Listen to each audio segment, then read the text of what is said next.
to get grimy.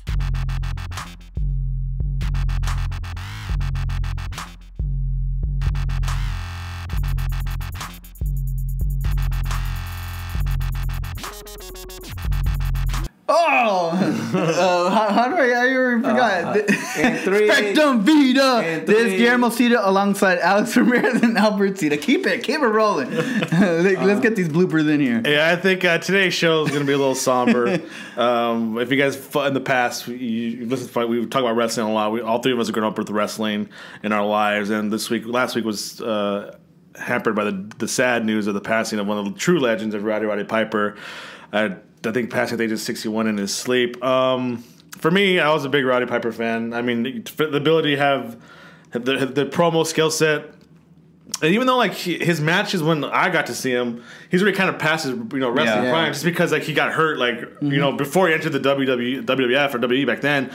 But for him to still make an impact that way in a limited amount of matches, is I think something that I think is unheard of. I think, right, Albert? Yeah, he goes up there with one of the first ones I knew. It was Hulk Hogan, Roddy Piper, Macho Man, Razor Ramon. They were kind of the first kind of guys I knew as far as pro wrestling. He was never one of my favorite, but he was up there as far as recognition.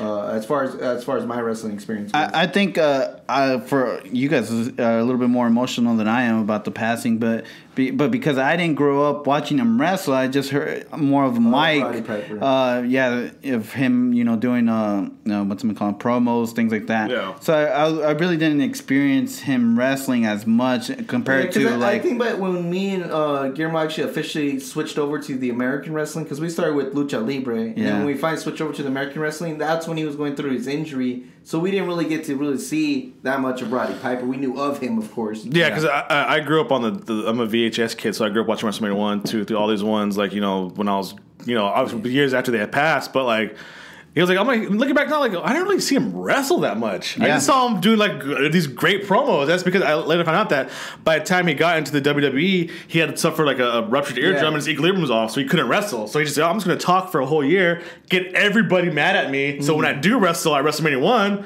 it's going to blow the roof off. That's exactly what he did. And like even after that, he kind of just didn't wrestle as much. I mean, when we got WCW, he kind of wrestled a couple more times. But even WCW, I remember more doing run-ins than anything. Yeah, and then one of my favorite matches of all time was him and Bret Hart at WrestleMania 8 for the Intercontinental Championship.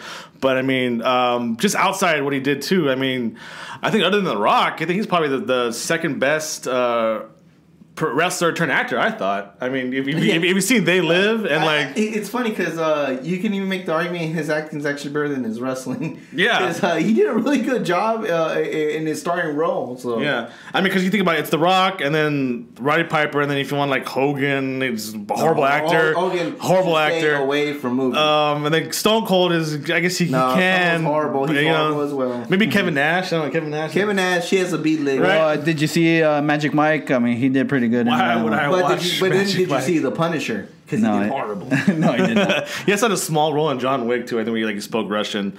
Honestly, it's probably The Rock. It's probably Roddy Piper and like Macho Man. But Macho Man was never really had a great character, right? It was always Macho Man. The Spider-Man character thing was good. But I mean, obviously, you just took on toward the wrestling world is lost a true legend. Since we're gonna be talking about wrestling and SpectrumVida, I want to kind of talk about John Cena a little bit.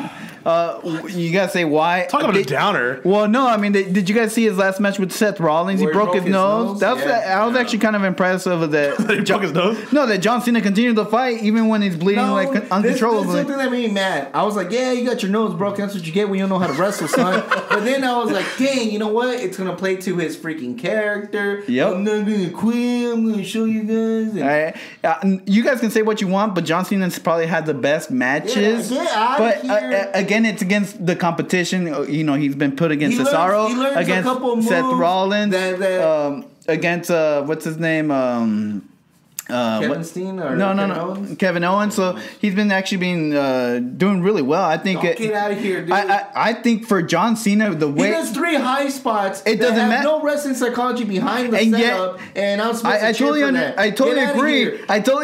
But Cesaro, Kevin Owens carries them through these. Okay, but those 3 matches, because of the name of John Cena, have been the highlights of Raw. Cesaro can go and teach me those high spots, and I'll tell you, Cesaro, just carry me just like you carry John Cena. We will have outcount the same match. And it will be a decent match. And it'll be decent. Maybe it won't be an all-star match, but it'll be decent. It'll be a TV time. You guys say what you want, but those have been actually the highlights of Raw the last couple of weeks. John Cena. They've actually been wrestling matches. But going back to Roddy Piper, I think this. Yes, please go back to Roddy Piper. This is a proven fact now, and I always thought about it. God is a wrestling fan. And he's probably building the greatest card up there, and I could just imagine. I mean, like, look, if you look at Macho Man, I couldn't understand why Macho Man left us so early, and it was just like, you know what, he had a card to build, and he knew he couldn't do it without Macho Man. He said, "Look, you guys enjoyed him too already enough. Let me enjoy." The other thing, the real question that rises is that these wrestlers are dying at a young age. Well, it's all that era. I mean, and what's funny is like Roddy Piper is actually one of the older. Like he actually lived past the average of what wrestlers should live. Yeah. I mean, it's all, I think, yeah, but those guys are a product of the 80s, and they're a product of the 90s. If, like, guys who wrestled in, like, 2005 and beyond start dropping like flies, then you got to see something wrong with the rest of the industry. I think these new vets, they're smarter. And I think they're more athletic as far as, like, their lifestyle choices. Like, you see Cesaro eating right, Seth Rollins. These guys have a nutritionist. Remember, was it John Morrison and Johnny Nitro? Like, his whole persona is built on working out because that's how he is in real life. So. Yeah, and I think a lot of these wrestlers, it's like a lifestyle change too. I mean, they're eating organically. I mean, I think these wrestlers are actually going to have a long lifespan. Yeah, I mean, in the 80s, what was the 80s? So cocaine and, you know what I mean? Of course, it's partying now. Now, from what I hear now, the wrestlers now, all they worry about is video games, right? Yeah, so. That's the new addiction in the media. So, I mean, I don't think so. They were just a product of their times. You can't really blame anybody for their personal choices. I mean, when they're off the clock, right? You can't blame Vince McMahon for their recreational activities. Outside of SpectrumVida is none of my business. What I spend my time with is... Exactly. So, I think that's it for today. Yeah, that's all we got. Visit SpectrumVida.com. We're also on Twitter @SpectrumVida. And have a nice day. Thanks for listening. Boom.